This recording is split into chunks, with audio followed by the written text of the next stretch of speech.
How's it going, everybody? Steve Arajou here. Mike, thank you so much for coming here. It's great to see you. We've been friends for a long time. We're here at the 2025 NAMM show, Anaheim, California, at the Convention Center. It is GNL's 45th anniversary, which we are super excited about. And we got a little vacuum going on over there, but we're here before anybody's here. So you're able to, well, I'm able to speak with my NAMM voice and you can hear me, which is great. But I wanted to show you, we have a small booth, but it's mighty, small and mighty, you know. We actually have Leo Fender's chair, which a lot of people have been digging. Leo Fender's chair that he used in his laboratory, that's literally that picture, which is awesome.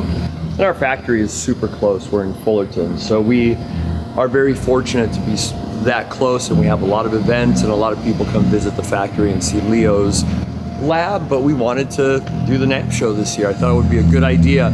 Our 45th anniversary collection of instruments, we did 6 instruments, 3 guitars, 3 basses in sapphire blue metallics. And sapphire is the jewel of the 45th anniversary. And these are actually they're priced nicely around the $2K mark, $2,000. It's not a custom shop, it's right there where people can access them. They're super accessible. There's going to be limited numbers, but they're available at all the dealers. We will be coming out with a custom shop run of sapphire, like the clear sapphire with quilted top, flame maple top, so keep an eye open for those. What else? Like, here's one of our custom shop. This one is sold. So custom shop has really been killing it. Kaler Bridge, Cocobolo top, Cocobolo block inlays with a mahogany body and neck, and our builder, master builder James Gay, is just killing it with the custom shop instruments.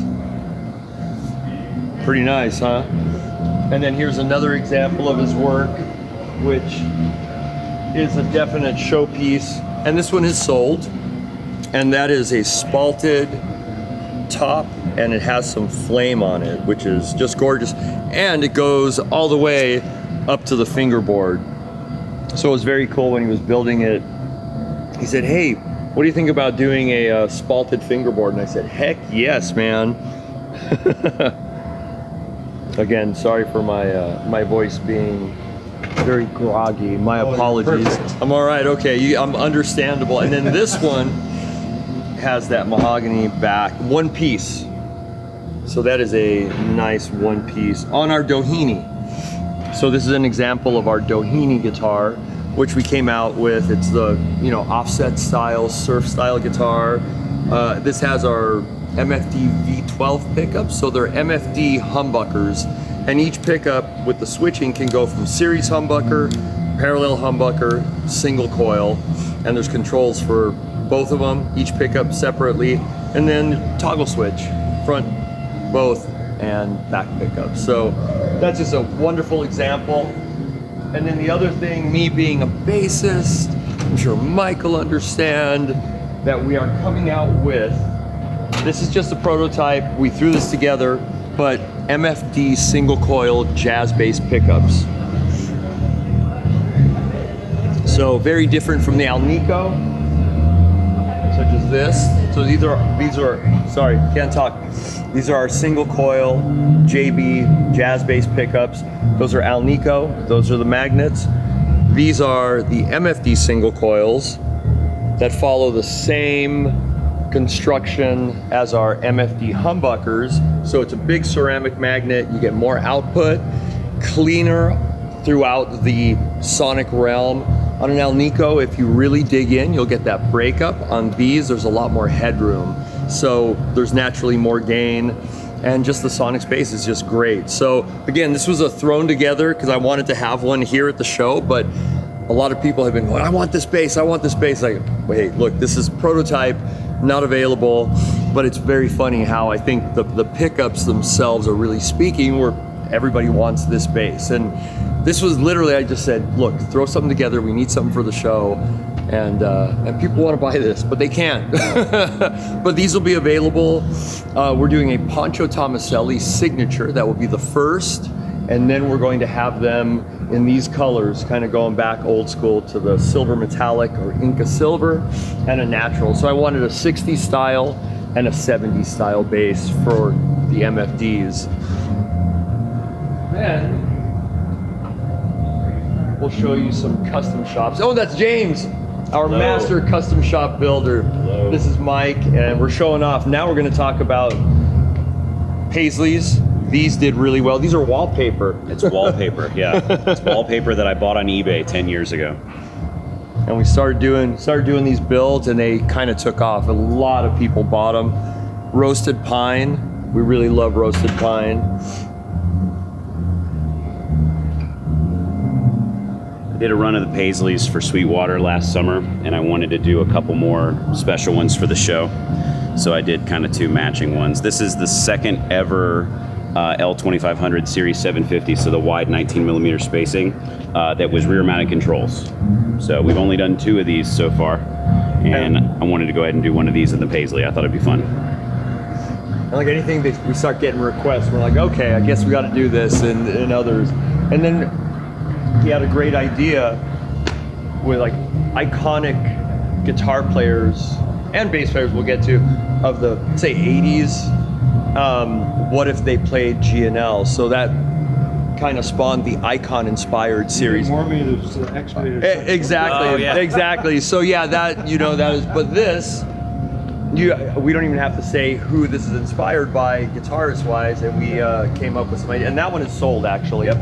The yellow splatter. So these were a lot of fun to do. So these go under the moniker, we're calling it Icon Inspired. So we did Ingve. So you're doing the paint as well? I do some of yeah. it, yeah. I don't do all of it. I do a lot of the nitro paint that we do. So anything that's aged, I'm painting all of that stuff. And then the polyester and urethane paint stuff, it's a mixture of me and then our painter Malcolm, who is an absolutely amazing painter. He used to work for Grover Jackson back in the day. He's been at G&L for a couple decades now. He is an absolutely amazing painter. So I definitely do a lot of stuff with him. The splatters were kind of a mix of the 2 of us. So Malcolm sprayed the base color, you know, so in this case it would be the white, in this case it was the red, we called Rally Red, and then in this case it was the black, and then I mixed up the splatter colors and got to fling. Steve actually, he flung some paint on this one too. I got a little customization. I think Yeah. this splatter here, this one here, and Yeah. this one here is mine. Yeah. They actually let me. You guys should never let me I do know, that. I know. But I was able to, since it's, you know. So it's a mix of everything, and then like on stuff like this, That's sometimes I'll do I'll spray the undercoat, so the sealer. Whereas like the burst here, all that work, that's something that Malcolm is so good at. So I definitely kind of lean on him to help out with some of that stuff, because he's just he's a wonderful talent, and he's an excellent teacher, but he's so much more skilled than I am. So I leave the fine detail stuff to him sometimes. I'm still picking that up, but yeah, and then stuff like this. So like this is something that we did for Sweetwater that we call this Peacock Blue. So this is a 3-step finish process.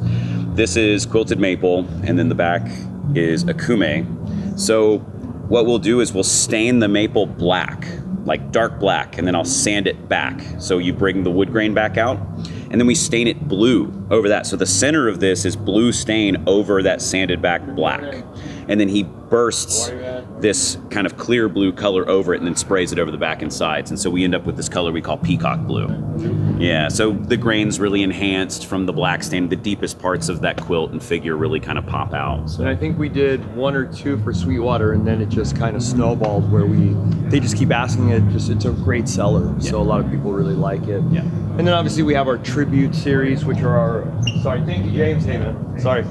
So we have our tribute series that are overseas, which are, you know, you're mapping at around 700, 800, as opposed to one of our SKUs that are US that are around the 2000, and you have custom shops. So these all have US components, but they're built overseas, and they're, we're doing a lot with schools, and it's a great thing, like Rockstars of Tomorrow, School of Rock. These are very accessible for students. And then that will get them into like a US one afterwards. So we really I think we cover a lot of bases, you know, price point wise. So I think They're not so. just accessible, they're excellent instruments. They're excellent instruments. I have a lot of artists that actually really love them because they sound great, they play great, but if they're going on tour and something happens, they're not risking too much, you know. So they're great instruments. Go ahead, guys. Sorry. So yeah, but yeah, I think we're covering a lot of bases. It's a good thing. Yeah.